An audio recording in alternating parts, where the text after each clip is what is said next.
మన ప్రభువును రక్షకుడైన యేసుక్రీస్తు నామములో మీకు శుభములు వందనములు తెలియజేస్తున్నాను. అనుదిన ధ్యానమునకు స్వాగతం. ప్రకటన గ్రంథం 18వ అధ్యాయం ఈ దినం మన ధ్యానాంశంగా ఉంది. బబులోనుకు దేవుడు తీరుస్తున్నటువంటి తీర్పు కొనసాగుతుంది. 17వ అధ్యాయంలో మత సంబంధంగా తనకు వ్యతిరేకంగా నిలబడినటువంటి బబులోనును దేవుడు కూల్చేశాడు. ఈ 18వ అధ్యాయంలో ధనమును, సుఖమును, ఐశ్వర్యమును, తన గర్వమునకు ఆధారంగా చేసుకున్నటువంటి బబులోనును దేవుడు కూల్చేస్తున్నాడు. ఆది కాండము 10-11 అధ్యాయాల్లో కనబడుతున్నటువంటి ఈ బబులోను యొక్క సంస్కృతి దేవుని చిత్తానికి వ్యతిరేకంగా కనబడుతుంది. అలాగా అది వృద్ధి పొందుతూ వచ్చింది కొంతకాలం. ఈ బబులోను సామ్రాజ్యం చాలా గొప్పదని చెప్పాలి. ఎందుకంటే బైబిల్ కూడా అలా వివరించింది. మహా బబులోను అని రాసింది. దానియేలు గ్రంథంలో 4వ అధ్యాయంలో నెబుకద్నెజరు అంటున్నాడు కదా, ఈ మహా విశాలమైన పట్టణము నా బలాధికారము, నా ప్రభావ ఘనతను కనబరచుటకై నా రాజధాని నగరము నేను కట్టించి తిని. చాలా డంబముతో కూడినటువంటి ఈ మాటలు. కారణం, అది మహా పట్టణము. ధనమునకు, వ్యాపారమునకు, సుఖభోగములకు అది నిలయమై ఉంది.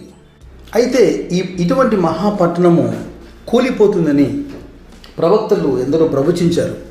యెషయా తన 13వ అధ్యాయంలో 19-20 వచనాల్లో ఇలాగ అంటున్నాడు. అప్పుడు రాజ్యములకు భూషణమును, కల్దీలకు అతిశయాస్పదమును, మహాత్యమునగు బబులోను దేవుడు పాడు చేసిన సొదొమ గొమొర్రాల వలె అగును. అది మరెన్నడూ నివాస స్థలముగా ఉండదు. తరతరములకు దానిలో ఎవడు కాపురముండడు. అరవీలలో ఒకడైనను అక్కడ తన గుడారము వేయడు. గొర్రెల కాపరులు తమ మందలను అక్కడ పరుండనివ్వరు. ఇర్మియా ప్రవక్త కూడా 51వ అధ్యాయంలో 8-9 వచనాల్లో బబులోను గురించి ప్రవచిస్తున్నాడు. బబులోను నిమిష మాత్రంలోని కూలి తుత్తునిలాయను. దాని గురించి అంగలార్చుడి. అది స్వస్థత నందినేమో దాని నొప్పి కొరకు గుగ్గిలం తీసుకొని రండి. మనము బబులోనును స్వస్థపరచుకోరితిమి, అయితే అది స్వస్థత నొందలేదు. దాన్ని విడిచిపెట్టుడి. మన దేశములకు వెలుదము రండి. దాని శిక్ష ఆకాశమంత ఎత్తుగా సాగుచున్నది. అది మేఘములంత ఉన్నతముగా ఎక్కుచున్నది.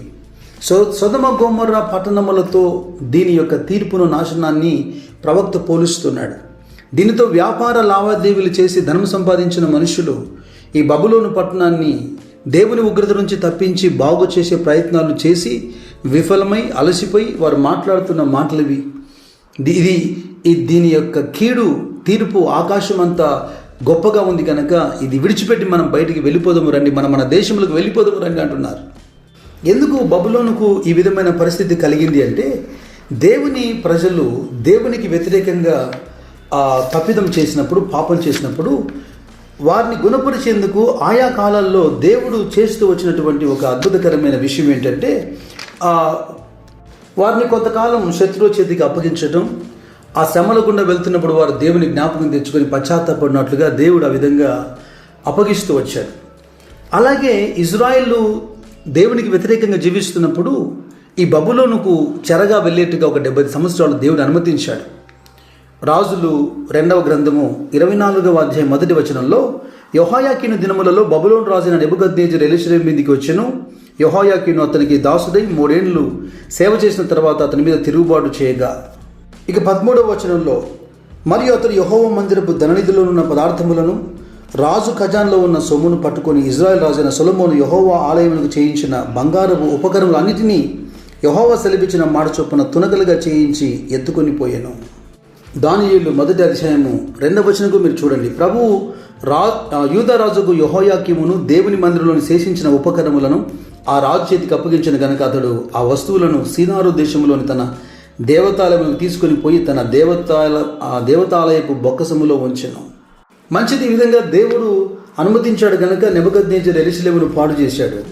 అయితే దేవుని ప్రజలను అతిగా హింసించి షడ్రకు, మేషకు, అబేద్నెగో లాంటి వారిని అగ్నికి ఆహుతి చేసే ప్రయత్నం. వాస్తవంగా దేవుడు అక్కడ తోడుగా ఉండి రక్షించకపోతే వారు కాలి బూడిదయ్యేవారే కదా. దానియేలు లాంటి గొప్ప ప్రార్థనా పరులను సింహాల నోటికి అప్పగించే ప్రయత్నం చేసినటువంటి బబులోను. మరి వేల కొలదిగా యవనస్తులు ఎవరైతే జ్ఞానము, విద్య, ప్రజ్ఞ, సౌందర్యం కలిగిన తెలివితేటలు ఉన్న వారిని బందీకి తీసుకెళ్లాడే, షడ్రకు, మేషకు, అబేద్నెగో, దానియేలు వంటి వారు మాత్రమే తమను అపవిత్రపరచుకోనక దేవుని కోసం స్థిరంగా నిలబడ్డారు. మరి తక్కిన వారు ఎంతమంది, ఎన్ని వేల మంది విగ్రహములను అనుసరించేట్టుగా బబులోను ద్వారా బలవంతం చేయబడ్డారు. కనుకనే దేవుని ప్రజలకు, దేవుని పట్టణానికి చేసినటువంటి ఆ తీర్పుకు ప్రతిగా దేవుడు బబులోనుకు తీర్పు తీరుస్తున్నాడు. ఈ 18వ అధ్యాయంలో ప్రకటన గ్రంథం బబులోను యొక్క అనుభవాలు 3 కనపడుతున్నాయి. ప్రాముఖ్యంగా 3వ వచనంలో, ఒక వ్యభిచార మద్యమును త్రాగి పడిపోయిరి, భూరాజులు వ్యభిచరించిరి, భూలోకమందలి వర్తకులు దాని సుఖభోగములు ఉన్న ధనవంతులైది. సుఖము, ధనము, వ్యభిచారం. బబులోను అనే మాట మనం కనబడుతుంది. ఎందుకంటే విలాసవంతమైన జీవితం, మరి వర్తకం బాగా జరుగుతుంది. ఓ పెద్ద నదీ ప్రవాహానికి ఇరువైపులా కట్టబడింది. వర్తకం చేసే పెద్ద పెద్ద ఓడలను కలిగి ఉంది. ఆ దినములలో ప్రపంచ ప్రఖ్యాతిగాంచిన వాణిజ్య సముదాయంగా ఎదిగింది. కనుకనే దేవుణ్ణి మరిచి ఆకాశమును అంతేంతగా పాపాన్ని కొనసాగిస్తుంది. ఈ 18వ అధ్యాయంలో నుండి ఒక ఆధ్యాత్మికమైన పాఠాన్ని కూడా మనం నేర్చుకోవాలి. 4వ వచనం మీరు చూడండి. మరియు ఇంకొక స్వరం పరలోకము నుండి ఇలాగ చెప్పగా వింటిని, నా ప్రజలారా, మీరు దాని పాపములలో పాలివారు కాకున్నట్లును, దాని తెగుళ్లలో ఏదియు మీకు ప్రాప్తించుకున్నట్లును దాన్ని విడిచి రండి అని పిలుస్తున్నాడు. ఈ అంశాన్ని కూడా ప్రవక్త అయిన యెషయా ద్వారా దేవుడు ముందుగానే సెలవిచ్చాడు. యెషయా ఇలా ప్రవచిస్తున్నాడు 48వ అధ్యాయంలో 20వ వాక్యంలో, బబులోను నుండి బయలువెల్లుడి, కల్దీల దేశముల నుండి పారిపోవుడి, యెహోవా తన సేవకుడైన యాకోబును విమోచించిన సంగతి ఉత్సాహధ్వనితో తెలియచేయుడి, భూదిగంతముల వరకు అది వినపడినట్లు దాన్ని ప్రకటించుడి. సంఘం ఎత్తబడిన తర్వాత ఈ బబులోనుకు దేవుడు తీర్పు తీరుస్తున్నప్పుడు, ఆ బబులోనుకు తీర్చబడుతున్నటువంటి తీర్పు విషయమైన ఆలోచన కాస్త పక్కన పెట్టి, ఈ బబులోను అనుభవంలో నుండి ప్రవక్త ద్వారా దేవుడు పిలిపిస్తున్నాడే, ముందుగానే మనకు చూపిస్తున్నాడే, ఈ బబులోను అనుభవాల్లో నుండి మనం బయటికి రావాలి. ఒక్క బబులోనులో మాత్రమే కాదు, లోకములో ఉన్నదంతా శరీరాశ, నేత్రాశ, జీవపు డంబము అని లేఖనం స్పష్టంగా మనతో మాట్లాడుతుంది కదా. అలాగే బబులోనులో మిక్కటంగా మనం చూస్తున్నాం, కేవలం శరీర సంబంధమైనటువంటి ఆశలు కొనసాగుతున్నాయి అక్కడ. శరీరాశ, నేత్రాశ, జీవపు డంబము. తనకు కలిగినటువంటి ఆ ధన స్థితిని బట్టి ఈ బబులోను ఎలా ఊహిస్తుందో 7వ వచనంలో భక్తుడు రాస్తున్నాడు. ప్రకటన గ్రంథం 18వ అధ్యాయం 7వ వచనంలో, అది నేను రాణినిగా కూర్చుండుదానను, నేను విధవరాలను కాను, దుఃఖము చూడనని తన మనసులో అనుకునేను గనక, అది తాను ఎంతగా గొప్ప చేసుకొని సుఖభోగములను అనుభవించనో అంతగా వేదనను, దుఃఖమును దానికి కలగజేయుడి. ఈ బబులోను అనుకుంటుంది, రాణిగా నేను కూర్చుంటాను, ఎన్నటికీ విధవరాలని కాను. ఇక తనకున్నటువంటి ఆ ధనాన్ని బట్టి, వ్యాపారాన్ని బట్టి, ఐశ్వర్యాన్ని బట్టి, వెండి బంగారం బట్టి ఇక దుఃఖము చూడాల్సినటువంటి పరిస్థితులు నా జీవితంలో ఎప్పుడూ రావు అనుకుంటున్నాను. యెషయా అంటున్న 47వ అధ్యాయంలో 1వ వచనంలో, కన్యకైన బబులోను క్రిందికి దిగి మంటిలో కూర్చుండుము, కల్దీయుల కుమారి సింహాసనం లేకయ్యే నేల మీద కూర్చుండుము. ఒక గడియలోనే ఘనమైనటువంటి వాటిని నీచమైనవిగా, నీచమైన వాటిని ఘనమైనగా చేయగలుగుతాడు దేవుడని బబులోను మర్చిపోతాడు.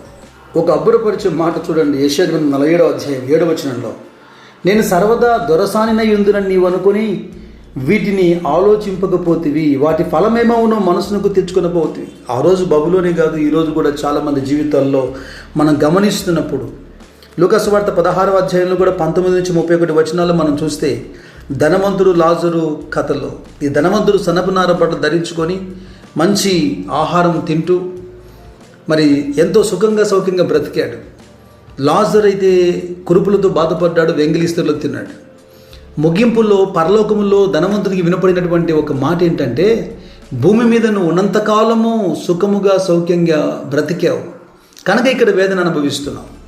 ఆ ధనవంతుడు మాత్రమే కాదు, బబులోను సామ్రాజ్యమే కాదు, నేటి సమాజములో క్రీస్తు ఎత్తబడే సంఘం కంటే ముందుగా ఎవరైతే ధనవంతులై ఉండి ఆ ధనాన్ని ఆధారంగా చేసుకొని ఆ సుఖముతో ఆ సౌఖ్యముతో క్రీస్తుని మర్చిపోయి బ్రతుకుతున్నారు, వారందరికీ ఇదే అనుభవమే. యెషయా 47:10 అంటున్నాడు బబులోను గురించి, నీ చెడుతనమును నీవు ఆధారం చేసుకొని ఎవడునూ నన్ను చూడరని అనుకుంటివి, నేనున్నాను, నేను తప్ప మరి ఎవరునూ లేరని నీవు అనుకున్నట్లుగా నీ విద్యయు నీ జ్ఞానము నిన్ను చెరిపివేసెను. మనుషుల ఆంతర్యములో కలిగేటువంటి ఆలోచనలు ఎదుటి వ్యక్తికి అందకుండా నువ్వు భద్రపరచగలుగుతావు, కానీ దేవునికి నీ ఆలోచనలు మరుగవుతాయా? యెషయా 29వ అధ్యాయంలో 15వ వచనంలో ఇదే మాట పలుకుతున్నాడు. తమ ఆలోచనలు యెహోవా కనబడకుండా లోపల వాటిని మరుగు చేయ జూచువారికి శ్రమ, మమ్మల్ని ఎవరు చూచెదరు, మా పని ఎవరికి తెలియను అనుకుని చీకట్లో తమ క్రియలు జరిగించు వారికి శ్రమ. అయితే ఈ అధ్యాయంలో ముగింపుగా 15-16 వచనాలు మనం చూస్తే, ఆ పతనం చేత ధనవంతులైన ఈ సరుకుల వర్తకులు ఏడ్చుచు దుఃఖపడుచు అయ్యో అయ్యో, సనపు నార బట్టలు, ధూమ్ర రక్తవర్ణములు వస్త్రములు ధరించుకొని బంగారముతోను రత్నములతోను ముత్యములతోను అలంకరింపబడిన మహాపట్టణమా, ఇంత ఐశ్వర్యం ఒక గడియలోనే పోయేని అని చెప్పుకొనొచ్చు దాని బాధను చూచి భయాక్రాంతులై దూరముగా నిలుచుందురు. ఒకవైపున బబులోనుతో సంబంధం కలిగి వ్యాపార లావాదేవీలు చేసి దాని సుఖభోగములలో పాలివారైన, దాని పాపములో పాలివారైన వారు దుఃఖపడుస్తూ ఏడుస్తూ బూడిదలో కూర్చుంటే 20వ వచనం చూడండి, పరిశుద్ధుల అనుభవం ఏ విధంగా ఉందో. పరలోకమా, పరిశుద్ధులారా, అపోస్తులారా, ప్రవక్తలారా, దాని గురించి ఆనందించుడి, ఏలయనగా దాని చేత మీకు కలిగిన తీర్పుకు ప్రతిగా దేవుడి పట్టణములకు తీర్పు తీర్చి ఉన్నాడు. మహావేశ్యతో సాదృశ్యంగా ఉండినటువంటి ఈ బబులోను, దానితో సాంగత్యం కలిగిన వారందరూ ఏడుస్తూ ప్రలాపిస్తూ ఉన్నారు. పరిశుద్ధులందరూ పరలోకమంతా సంతోషిస్తూ ఉన్నారు. యోహాను సువార్త 16వ అధ్యాయము 20వ వాక్యం ప్రకారం, మీరు ఏడ్చి ప్రలాపింతురు కానీ లోకము సంతోషించును, మీరు దుఃఖింతురు కానీ మీ దుఃఖము సంతోషముగానని మీతో నిశ్చయంగా చెప్పుచున్నాను. బబులోను గతంలో పరిశుద్ధులను హింసించి దుఃఖానికి వారిని అప్పగించేసింది. ఇప్పుడు ఆ పరిశుద్ధులందరూ సంతోషిస్తున్నారు. మునుపు సంతోషించినటువంటి బబులోను ఇప్పుడు నేలలో దుమ్ములో కూర్చొని దుఃఖించి ప్రలాపిస్తుంది.